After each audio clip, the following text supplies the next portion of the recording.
Haverhill Town Hall was built in 1883 as a gift to the town from the Gertine family. It still dominates the high street today and over the years has witnessed many changes. Over a century later, it has become an art centre and is now a thriving hub of social activity in the town. But what was it like before then? What about the days before television and computer games? We visited the local history society to find out how people entertained themselves way back then.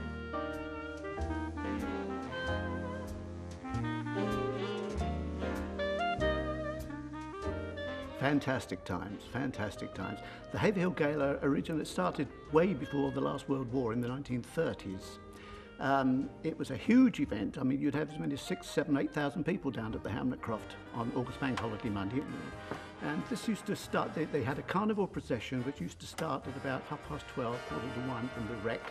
And they'd come down Camps Road, all the way up High Street, down Hamlet Road to the Hamlet Croft. And you'd have about 20, 25, 30 floats maybe. They were quite a long procession, all led by the Haverhill Silver Band. Not the band that we've got today, because they don't do marching.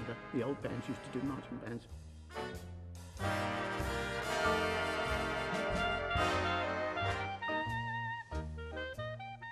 Well, we had two cinemas in Haverhill then. You had the Playhouse and the Empire. They each showed two different programmes a week, so you had 4 feature films playing during the week here in Haverhill.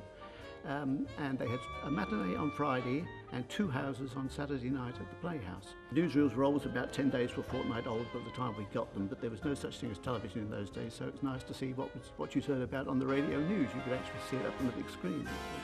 Paramount News used to be shared by the 2 cinemas, the Playhouse and the Empire. The Playhouse showed it first, and then it was taken over the road to the Empire, and they'd show it after they had B-filmed. He goes running over the road to the Empire, trips, and goes down. The reel of film bounces out of his hand. He goes bouncing off down the high street with all these hundreds of feet of film spewing out the back of the reel.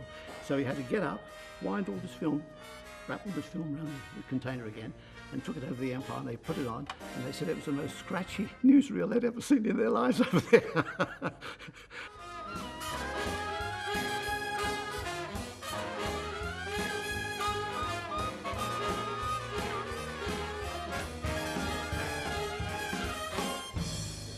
This place was packed out 3 and 4 nights a week.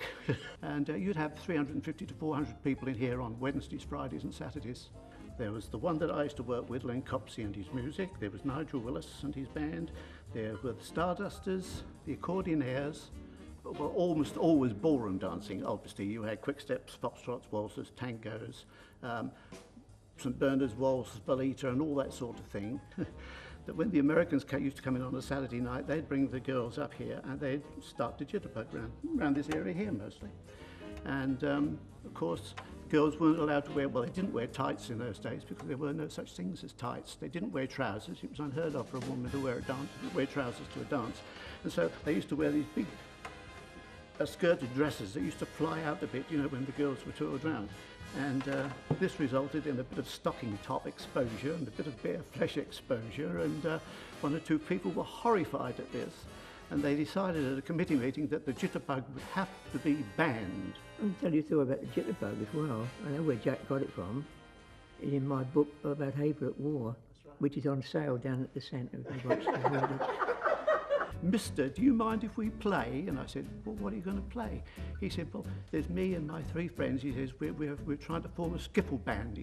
So he came in with a tea chest with a broomstick attached to it, with a piece of string stretched from the top of the broomstick down to the tea chest. And as you put your foot on the tea chest and held it down, you could pull this broomstick back and go boom, boom, boom, boom, boom. First started as a skiffle, in a skiffle group. We had a tea chest, like Jack was saying. It was great. We was called the Lions Skiffle Group. And then I played with my own group called the Aces Rhythm Group. We're one up from Skiffle Group, we're a rhythm group, which was one up from there. We started off as white shirts, red bow tie, or red tie and black trousers. But after a while, you know, that went, you know, just over necks. We had suits made at Gertine's factory. There was 5 or 6 of us in the band that I worked with, and we all had blue suits. which were very smart at the time. But mostly it was all dinner jackets, you know, and that sort of thing. Well, I got involved via my brother, who was quite a few years older than myself, who used to help with Jack Griggs to run the PA equipment in the town hall, to play records and set up things at about the age of 12. Of course, as soon as people knew this existed, they said, oh, we'll try the Co-op Hall for dancing.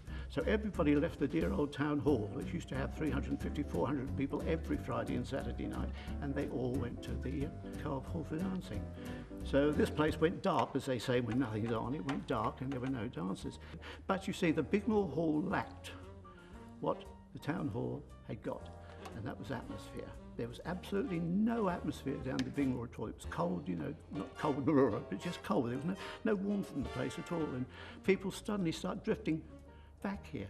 I mean, at one time, around about that time, there used to be 3 dancers in Haverhill on a Saturday night.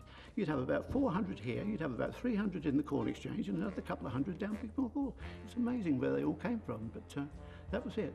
But eventually it all got back to how it used to be, and everybody had a big cheer, you know.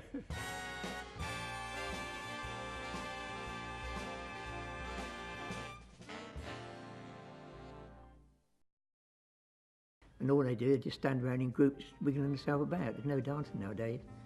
So I don't think it's any what you call proper dancing. 80% of people met at a dance and met the person they married. The way you dance now, you're not in contact with the person you're dancing with.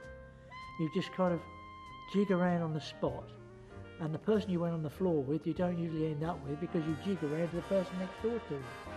I haven't a clue where they go to in Haverhill. In my, see, in my days, dancing was the thing to do in the evening. I mean, you just didn't think about it. You went to Haverhill Town Hall on a Friday night or a Saturday night to a dance.